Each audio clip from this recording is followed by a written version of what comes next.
Maha Dahsyat Sunan Kalijaga dan Prabu Siliwangi. Di era 1400 Masehi, di tengah berkecamuknya dua aliran berbeda pandangan antara ajaran Islam dan ajaran Hindustani, kala itu Galuh Pajajaran yang dikepalai oleh Raja Sakti Mandraguna Prabu Siliwangi, ia tidak mau diislamkan oleh Kanjeng Syekh Syarif Hidayatullah, kakek dan cucu, sehingga menimbulkan perang saudara di antara kedua belah pihak. Dalam hal ini, Pangeran Arya Kemuning, Dewi Nimas Gandasari, dan Nimas Roro Kenconowung ditugaskan untuk mengalahkan kesaktian Prabu Siliwangi.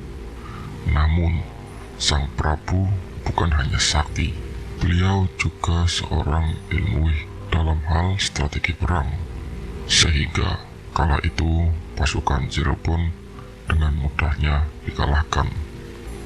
Dengan kalahnya pasukan Cirebon, Kanjeng Sunan Kalijaga akhirnya diutus untuk menghadapi kesaktian yang dimiliki oleh Prabu Siliwangi.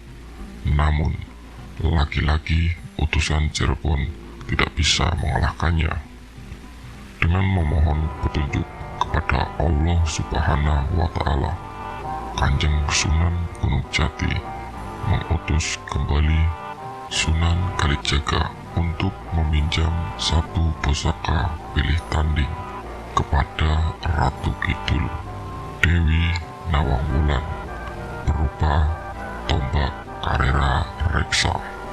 Berangkatlah Sunan Kalijaga, dan sesampainya di dasar laut pantai selatan, beliau ditolak mentah-mentah oleh Ibu Ratu Kidul dengan alasan tidak membawa bukti atau surat utusan dari Kanjeng Sunan Gunung Jati.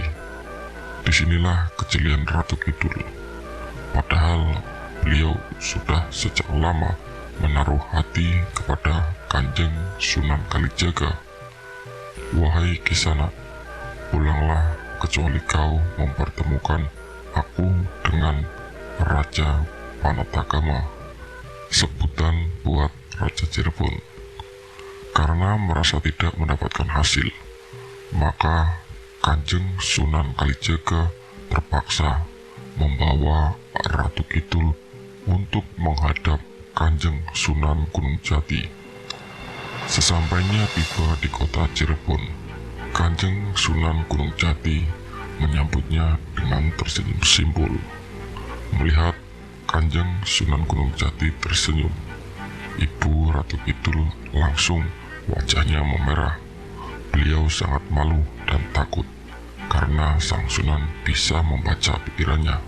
Sesampainya di dalam kaputren, Sunan Gunung Jati langsung memanggil Kanjeng Ratu Kidul atau Dewi Nawang Wulan, putri Prabu Siliwangi, dari istri kedua Ratu Palangga Inggris. Wahai putri Prabu Siliwangi, hanya dikau yang mampu mengalahkan kesaktian ayahandamu. Pinjamkanlah Kalijaga pusakamu yang bernama tombak Karareksa. Pinta Kanjeng Sunan Gunung Jati. Ampun Gusti Susuhunan Panatugama, saya hanya memberikan pusaka ini kepada suamiku kelak, kata Ibu Ratu Kidul. Dengan tertawa kecil, Sunan Gunung Jati langsung berujar kepada Kanjeng Sunan Kalijaga, wahai Rai Kalijaga, sesungguhnya tiada yang lebih mulia kecuali berpegang kepada keagungan syiar Islam. Nikahlah dengan Ratu Kidul atas nama Islam dan bukan karena nafsu. Dengan ketulusan hati, Kanjeng Sunan Kalijaga, beliau menerima dengan kepatuhan seorang murid atas perintah gurunya. Namun, bagi Ibu Ratu Kidul yang suka mempermainkan idamannya, beliau tidak langsung menerima kesetiaan Kanjeng Sunan Kalijaga. Walau dalam hatinya saat itu penuh dengan bunga cinta, beliau mencoba kekasihnya terlebih dahulu. Ampun Gusti Penantagama, bagi para penghuni dasar laut selatan, sangat pantang menerima seorang suami tanpa adanya suatu ikatan batin. Saya ingin calon suamiku memberikan satu kenangan di hari pernikahannya nanti, berupa tasbih kecubung atau wulung yang berasal dari Laut Merah. Setelah keinginan Ratu Kidul terucap, yang dilanjutkan buat Kanjeng Sunan Kalijaga, Sunan Gunung Jati langsung mengutus Kanjeng Sunan Kalijaga untuk mencari apa yang menjadi keinginan dari Kanjeng Ratu Kidul. Lalu sang Sunan meminta undur diri untuk melaksanakan tugasnya. Beliau langsung pergi ke Gunung Ciremai, menjalankan tafakur dan meminta perlindungan kepada Allah Subhanahu wa Ta'ala.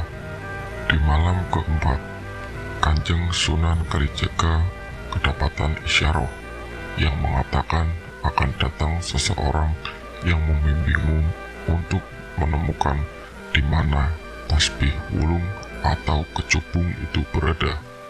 Atas izin Allah, siang harinya 3 sosok manusia yang berasal dari bangsa lembut bernama Sang Hyang Sontong, Sang Ratu Sanggah Wisesa, dan Si Walikat datang menghampirinya.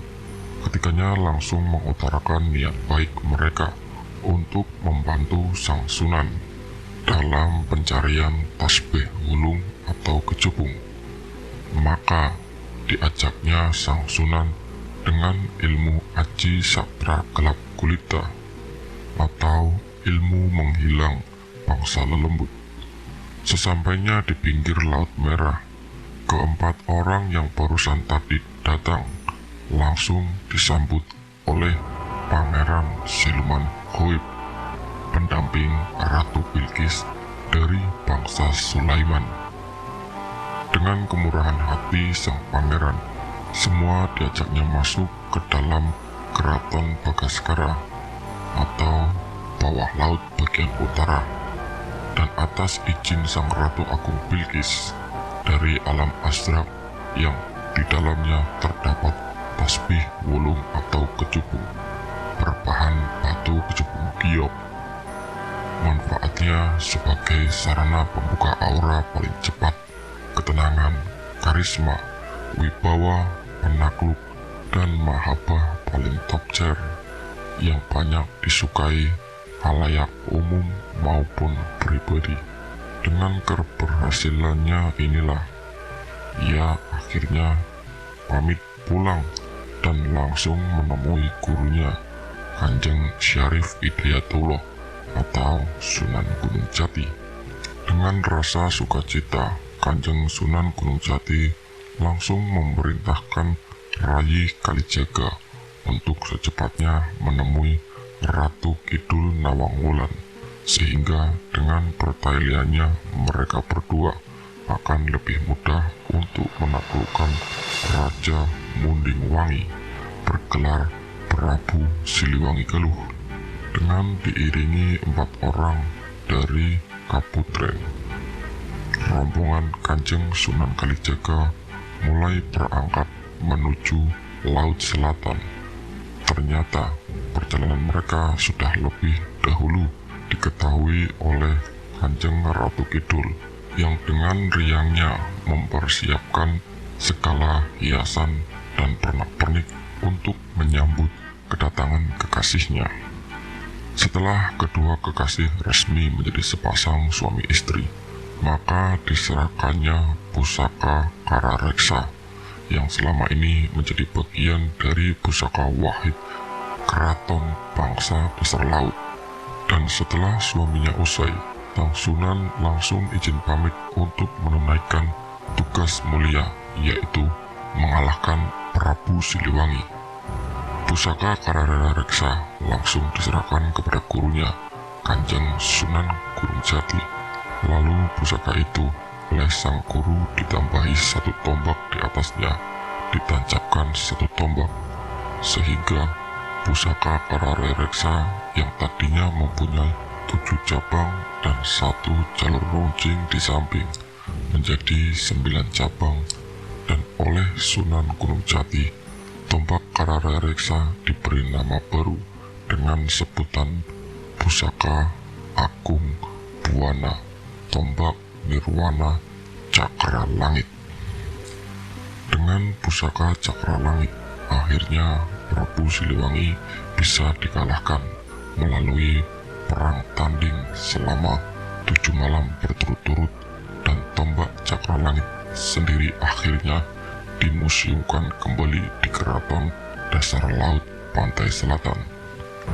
Kisah Tasbih Kecubung Wulung sampai sekarang masih menjadi cerita rakyat yang banyak diminati oleh seluruh kalangan lapisan atas maupun bawah.